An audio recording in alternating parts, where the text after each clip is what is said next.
नमस्कार दोस्तों। हमने अक्सर हमारे पास कमेंट आए थे जो हम कुछ इंडिकेटर्स के ऊपर काम नहीं कर पाते हैं या नहीं लर्निंग करते हैं। ऐसा कुछ कमेंट्स आए थे, सोचा कि हम भी कुछ न्यू इफेक्ट के साथ, न्यू एफिशिएंसी के साथ कुछ नया लर्निंग में कुछ नई चीज़ आपके सामने रखूं। उसमें एक आजकल बड़ा मार्केट में सबसे जो अच्छी ट्रेंडिंग चलती है जिसको इंडिकेटर कहते हैं, वो इंडिकेटर का नाम है बेसिकली स्विंग ट्रेडिंग।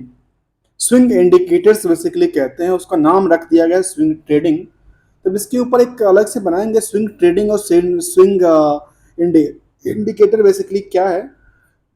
फिलहाल यहाँ देखने को आती है जो स्विंग, मैंने मैंने अपनी चार्ट में हमेशा एक लर्निंग के पर्पस में डाला था, जो बिना कोई इंडिकेटर का हम यूज करते थे और इसी तरह से कुछ ना कुछ हम नया क्रिएटिव बनाते थे। और ये स्विंग ट्रेडिंग बेसिकली होता क्या है, जहां पे हमेशा ट्रेडिंग वी आकार से नीचे की तरफ गिरे या ऊपर की तरफ से, मतलब नीचे गिरने के बाद स्टॉक में सीधे लगती है कि स्टॉक में सीधे ऊपरी सतह तक जाएगी। फिलहाल मैं ये जो अभी इंडिकेटर्स यूज कर रहा हूँ वो एनएससी की वेबसाइट्स का इंडिकेटर्स हैं, साथ में एनएससी की लर्निंग पोर्टल का ही है। मैं कोई से अलग से इंडिकेटर का यूज नहीं कर रहा हूँ। अब यहाँ पे मैंने कुछ डेटा लिया है, एक कंपनी के साथ साथ स्टडी करेंगे। कंपनी का नाम हमने लिया है यूपीएल। यूपीएल लिमिटेड के बारे में जानने के प्रयास करेंगे, जो कि 558 की प्राइस निकल के आती थी बीएसई के ऊपर, और थोड़ा सा कुछ पैसे का डिफरेंस होता है एनएसयू और बीएसई के प्राइस लिस्ट में। तो इसमें हम क्या देख पा रहे थे आज, जो देखने में आई कि इसमें हमने आज इंडिकेटर के हिसाब से स्विंग इंडिकेटर्स का हमने यूज किया। तो स्विंग इंडिकेटर से सबसे पहले देखा जाए तो इस स्टॉक में एक टारगेट दिखता है। टारगेट ये दिखता है जो इसके हिसाब से, इस स्विंग इंडिकेटर के हिसाब से ये दिखता है जो इसका प्राइस, सीधे सीधे देखो इसका प्राइस कहां जाएगा, 568 प्लस क्या कहते हैं 26.94% इंक्रीज करेगा। अर्थात देखा जाए तो अभी कहां पे कामकाज करती है स्टॉक्स, स्टॉक कामकाज करती नजर आती है 558 के आसपास। और इसके बेसिस पे देखा जाए तो यहाँ पे ये इंडिकेट करता है, स्विंग ट्रेडिंग इंडिकेट करता है जो इसका प्राइस नियरली 568 रुपये होना चाहिए, अर्थात उस लेवल तक जाने की आस में बैठा है।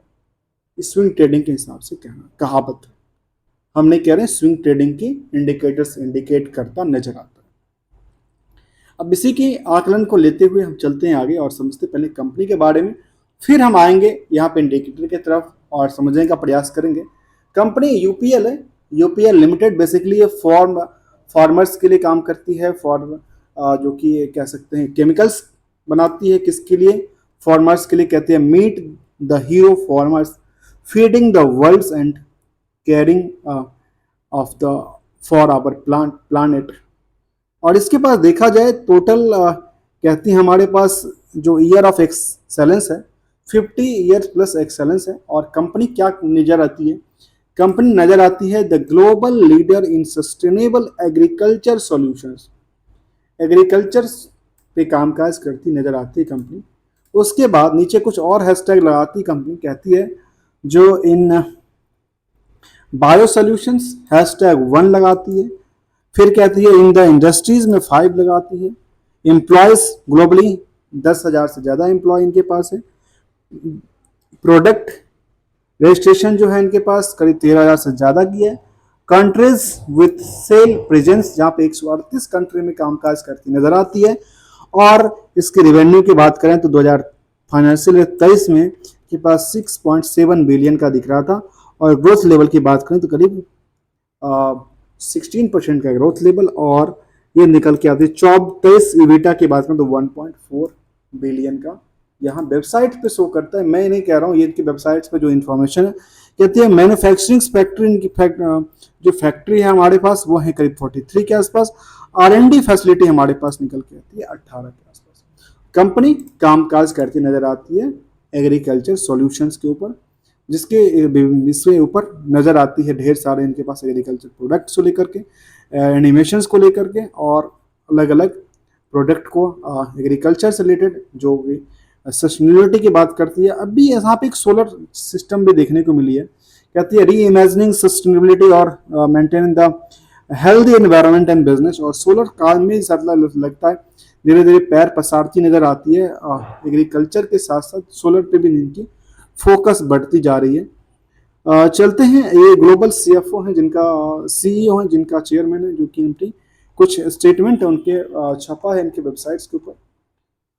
आगे चलते हैं थीम और इसके बाद सॉल्यूशन किताब टेक्नोलॉजी है, और ये इनकी कुछ सस्टेनेबिलिटी की बात करते हैं जहाँ पे इनकी सारी चीज़ निकल के आती है।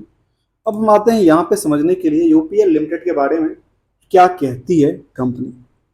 कहती है कंपनी केमिकल इंडस्ट्रीज में कामकाज करती है, engage in the business agriculture industries, chemical intermediates, special chemicals and production and the sale of the field crop and vegetable seeds. जितनी भी सब्जियों पे खाने पीने की जो उपजाऊ वाली चीज़ होती है, जैसे अनाज है, दाल दलहन है, सब पे इनका क्या होता है, ये केमिकल्स बनाती है। उसके लिए एक केमिकल्स जो कि कहते हैं सॉलिड, जैसे सब्जियों के लिए हो या कुछ फ्रूट्स के लिए हो, उसके सब के लिए केमिकल्स बनाती नजर आती है और एग्रीकल्चर प्रोडक्ट में कामकाज करती नजर आती है कंपनी। अब इसके बारे में थोड़ा सा जानते हैं कंपनी की फंडामेंटली कंपनी की है क्या। कंपनी की बुक वैल्यू 370 रुपये के आसपास, इंट्रिंसिक वैल्यू कुछ नहीं। इसके बाद दूसरी बात क्या निकल के आती है, कंपनी की प्राइस, मार्केट प्राइस 558 के आसपास, प्राइस टू बुक वैल्यू 1.50 के आसपास, अर्थात बहुत बड़ा मूवमेंट नहीं हुआ अभी तक, 1.5x के हिसाब से कारोबार करती नजर आती है। इंडस्ट्रीज बाय पी कर बात करूं तो 42 के आसपास आता है। स्टॉक के कोई पी है ही नहीं। मार्केट कैप की बात करो तो मार्केट कैप के बारे में पता है, नंबर ऑफ शेयर इनटू होता है price, current market price equal to market cap. Promoters holding only 32%, ROC 3.31%, ROE negative 3.82%, place 0, debts to equity 1.7 के आसपास, करंट रेशियो 1.46 के आसपास। ये था फेस वैल्यू 2 रुपये। Dividend paying, yes it is a clear. अब चलते हैं आगे की मूवमेंट की तरफ, जहां पे हम समझने का प्रयास करेंगे आखिर और क्या क्या कंपनी की है। 52 वीक हाई 688 का, लो 448, अर्थात सीधा सीधा देखो तो 220 रुपये का नीचे से ऊपर सतह तक डिफरेंस निकल के आती है। अब आते हैं आगे। आगे कहती है कंपनी जो pesticide and the agro chemicals में कामकाज करती नजर आती है कंपनी, और ये इसका बीएसई के 100 की लिस्ट में इसका भी नाम निकल के आता है, यूपीएल लिमिटेड। अब चलते हैं एक साल की चार्ट। एक साल की चार्ट में एक अच्छी सी गिरावट देखने को मिली थी इसमें, लेकिन गिरावट के बाद स्टॉक ने क्या किया, एक रैली दिखाना चालू किया, और रैली दिखाते हुए देखा जाए तो स्टॉक में एक एवरेज आसपास निकलती नजर आती है, और इसी के आसपास दोबारा देखिए, इसी वॉल्यूम के आसपास दोबारा आती है, तो फिर वहाँ से क्या होगा, यहाँ से मार्केट मोमेंटल का चांस बहुत ज़्यादा बनता है, क्योंकि इसकी एवरेज प्राइस जो थी उसको ब्रेक करके निकल चुकी है एक सतह के लिए, और इससे पहले की सतह था उसमें एक बॉटम पे अपनी सपोर्टिंग जोन बना लिया। अर्थात इसकी सपोर्टिंग जोन की बात करूं या रेजिस्टेंस की बात करूं तो सपोर्टिंग जोन इसको कहते हैं, जहां पे इनकी निचली स्तर के आसपास तक लुढ़क के बार बार वहीं पे जाके अटकी है।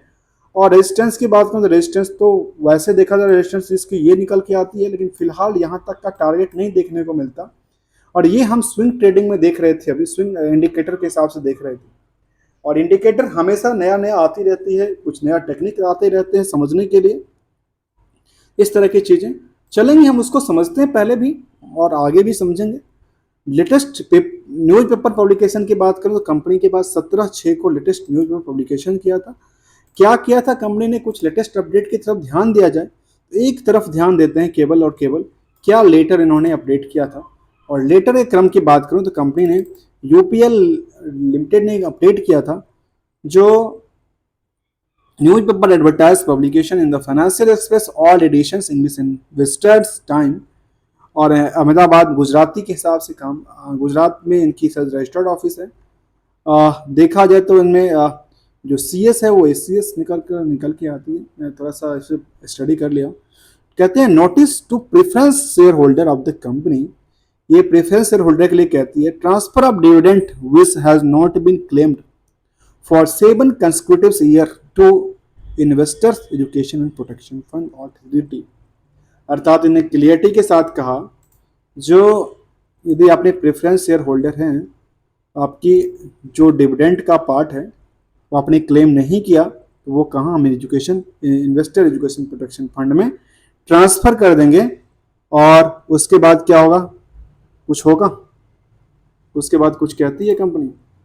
कुछ कहने के दौरान देखा जाए तो ये कुछ कहती है as per the rule and regulations, तो कुछ और नहीं थी यहाँ पे, केवल इसी की बात कर रही थी कंपनी। जो dividend name of the company, follow number of the DP and the clients, आप इसको प्रोवाइड कर दीजिए, फिर आपको वहाँ से लिंक इन टाइम इनका RTA है, उनके थ्रू आपके पैसा मिलेंगे। एक इंफॉर्मेटिव न्यूज उन्होंने पब्लिश किया था। चलते हैं आगे समझते इसका लेटेस्ट की तरफ, जहाँ पे देखा जाए कॉर्पोरेट एक्शन में तो कंपनी डिविडेंड्स पेइंग है, और कंपनी के जहाँ पे फेस वैल्यू 2 रुपये के आसपास आ रही थी, वहाँ कंपनी 10 रुपये के डिविडेंड पे करती है। 2023 तक में किया है, 24 का पेट अभी नहीं आया, और ये अगस्त में डिविडेंड देता है। जुलाई अगस्त में डिविडेंड का ही रिकॉर्ड है इसका, निकल के आती है। एक बार जुलाई में देती है, एक बार अगस्त में देती है, एक बार जुलाई में देती है, एक बार अगस्त में देती है। यहाँ पे जुलाई अगस्त के आसपास कामकाज करती नजर आती है। ध्यान देने वाली बात है अगले महीने जुलाई और अगस्त के लिए। अब आते हैं रिजल्ट की तरफ मूव करते ही नजर आती है जो कंपनी क्या किया। कंपनी में जो सेल्स का पार्ट था वो सीधे के सीधे स्विप करती नजर आती। जैसे ही हम चार्ट के अंदर स्विंग की बात करें तो यहाँ स्लिप नजर आती है। रेवेन्यू मॉडल गिर जाती है, नेट प्रॉफिट गिर जाती है, जिसकी वजह से क्या होगा, ऑपरेटिंग प्रॉफिट तो बढ़ गया लेकिन नेट प्रॉफिट क्या हो गया, सीधे के सीधे गिरावट में आके खड़ी हो गई। ये था इसका थोड़ा सा पार्ट। अब हम पार्ट की बात करने वाले हैं कंसोलिडेटेड डेटा की। कंसोलिडेटेड डेटा की बात क्यों करेंगे, क्योंकि यदि कंपनी की कोई सब्सिडियरी कंपनी है तो उस सबके डेटा को मर्ज करने के बाद जो डेटा बनती है उसकी तरफ ध्यान दिया जाए तो निकल के आती है जो करीब 12,796 करोड़ के आसपास का इसका 21 में था, मार्च 21 में इसका सेल्स था। और फिलहाल सेल्स इसका देखने को आती है कितने का, केवल 14,000। अर्थात यहां से यहां तक की मोमेंटल को देखा जाए तो बहुत बड़ी पुलबैक नहीं हुआ है, जबकि यहां पे देखने को आई इनकी सेल्स में लगातार गिरावट देखने को मिली थी पिछले साल के कंपेयर। आगे क्या कहती है, आगे यदि हम प्रॉफिट और प्रॉफिट मार्जिन को देखें तो प्रॉफिट मार्जिन को दिखाती है 13% के आसपास, और नेट प्रॉफिट दिखाती है 80 करोड़ के आसपास नुकसान में। इससे पहले सीधे सीधे बहुत बड़ी नुकसान 16 करोड़ के नुकसान हो गया आपके पास। आखिर 16 करोड़ का नुकसान हुआ कैसे, क्या है इनका 16 करोड़ का। तो 16 करोड़ के लिए क्या कहती है कंपनी का जितना सेल्स दिखता है, जितना एक्सपेंसेस दिखता है, उसके अलावा जो अदर इनकम दिखती है वो 134 करोड़ दिखती है, डिप्रिसिएशन दिखती है, प्रॉफिट बिफोर टैक्स इनकी निगेटिव्स दिखती है करीब 16.5 करोड़ का। चलिए आगे, कुछ तो समझ में आया स्टॉक में। अब आते हैं ईयरली डेटाबेस। ईयरली डेटाबेस में यदि हम 13 को कंपेयर करके आज के टाइम को ईयरली डेटाबेस को कंपेयर करें तो ये निकल के आती है। इसके चार्ट को आकलन करें तो आकलन चार्ट इस तरह से आता है और बढ़ती चली जाती है, बढ़ती ही चली जाती है और बढ़ती यहाँ पे आके सीधे से स्वीप करनी है, अर्थात स्लिप करती नजर आती है यहाँ पे इस साल में आकर, अर्थात 2024 में आकर, जो कि 23 तक में एकदम मोमेंटल के साथ कामकाज करती नजर आ रही थी। इसकी परफॉर्मेंस वहीं पे इसकी परफॉर्मेंस में क्या है, सीधे के सीधे स्लिप करती नजर आई, सीधे डाउन साइड आ गई। यहाँ पे क्या हुआ, पिट गई, रेवेन्यू मॉडल्स पिट गई इसकी। आगे क्या कहती है, आगे देखूं तो आगे निकल के आती है जो इसका टोटल सेल्स में क्या हुआ, टोटल सेल्स की तरफ ध्यान दिया जाए तो निकल के टोटल नेट प्रॉफिट की तरफ ध्यान दिया जाए तो निकल के आती है जो 700 करोड़ से चार्ट तो ऊपर चढ़ना चालू हुआ, फिर नीचे आती है, फिर ऊपर जाती है, फिर ऊपर जाती है, फिर से नीचे आती है, फिर ऊपर जाती है, उसके बाद थोड़ी ऊपर ज़्यादा जाती है, फिर ऊपर जाती है, फिर ऊपर जाती है, उसके बाद सीधे से सीधे स्लिप करती है। अर्थात यहाँ पे 1800 करोड़ का नुकसान हो जाता है कंपनी में। तब भी मार्केट क्या करती है, रिएक्टिव किसके पीछे कर रही है, इसके बिजनेस मॉडल को लेकर के करती नजर आती है। हिस्टोरिकल डेटा को समझे, हिस्टोरिकल डेटा क्या कहती है इसके बारे में, जहाँ पे कुछ सेल्स ग्रोथ की अच्छी संकेत देता नहीं है, प्रॉफिट ग्रोथ का कुछ संकेत है नहीं, CAGR के हिसाब से कुछ कहता नहीं है, इसके हिसाब से कुछ कहता नहीं। अर्थात ये देखा जाए ऑलमोस्ट ये चारों के चारों इंडिकेटर्स जो हैं, चारों के चारों हिस्टोरिकल इंडिकेटर्स इसको अच्छे रेटिंग नहीं देती नजर आती। अब चलते हैं, इसका कुछ मामला है जहाँ पे सेल्स, प्रॉफिट और बैलेंस शीट की बात हम करने वाला अक्सर करते हैं। सबसे पहले देखते हैं डेटर्स के पेबल। डेटर्स इनके पास देता है पैसा 138 दिन के अंदर। अब 138 दिन के अंदर पैसा देता है तो हम कंपेयर किससे करेंगे, अर्थात इनके पास जो पैसा आया होगा, अभी पड़ा होगा, वो लास्ट पिछले क्वार्टर का पैसा भी पड़ा होगा, इस पिछले क्वार्टर का जो पैसा पड़ा होगा इसको हम चर्चा करें। इसके क्रम की बात करें तो निकल के आती है बैलेंस शीट में डेटर्स की पार्ट को, डेटर्स के पार्ट में कितना है टोटल, ट्रेड रिसीवेबल्स इनके पास आती है 12,000 करोड़, 16,000 करोड़ के आसपास का, ठीक है। और टोटल सेल्स कितना था इनका, इसी पीरियड का बाद, ये पैसा तो आने वाला, रिलीज होने वाला है अगले पीरियड में ना, 16,000 करोड़ का ये था। और इनका ये जो पैसा फंसा होगा ये तो लास्ट पीली का फंसा होगा, और ये पैसा आएगा अगले महीने के बाद। तो इसमें जो पैसा फंसा होगा इस 3 महीने प्लस पिछला भी कुछ पैसा फंसा होगा, तो मैं पिछले करेक्ट इसी को मान लेता हूँ। इसके रेशियो का आप आकलन कीजिए, 43,000 करोड़ से, और ये कितना करोड़ था, और ये करोड़ था कितना, निकल के आती थी करीब करीब करीब करीब करीब देखा जाए तो निकल के आती थी 16,000 करोड़। अर्थात 30% के आसपास इनका पैसा अटका पड़ा रहा था, ऐसे नजर आता है। नियरली 30% के आसपास पैसा इनका अटका पड़ा है और डेटर्स पार्ट में अटका पड़ा। चलते हैं आगे समझते हैं इसका शेयर होल्डिंग पैटर्न के बारे में, जहां पे कंपनी में प्रमोटर्स की होल्डिंग केवल 32% के आसपास, और बाकी जो पब्लिक है उसके पास करीब करीब 68% के आसपास की पोजीशन बनती नजर आती है इस कंपनी में। तो इस कंपनी की पोजीशन को पहले चर्चा कर लेते हैं, फिर हम चलेंगे चार्ट की तरफ और चार्ट को बहुत डीपली समझने का प्रयास करें। यहाँ पे देखने में शेयर होल्डिंग पैटर्न ये आती है, जो इनके पास जो होल्डिंग थी प्रमोटर के पास वो लगातार बढ़ी है। कुछ पीरियड में देखा जाए तो 22 के बाद 23 में, 22 के बाद इसने 23 में खरीदारी किया है, और फिर जून में उनके पास सेम रहा। अर्थात यहाँ से लेकर के यहाँ तक इनकी पोजीशन जो है ना वो सेम दिखती है, करीब 32% के आसपास। FI की बात करूँ तो FI यहाँ पे 33% के आसपास। जितने ही जितने प्रमोटर्स हैं उतने ही यहाँ पे FI आए हैं। DI की संख्या काफ़ी कम है, और DI ने यहाँ पे अभी इस क्वार्टर में देखा है तो FI भी बिकवाली किया था, DI ने भी बिकवाली किया था, और बिकवाली मार्च में किया था। तो अर्थात जनवरी टू मार्च का चार्ट को देखिए, जनवरी टू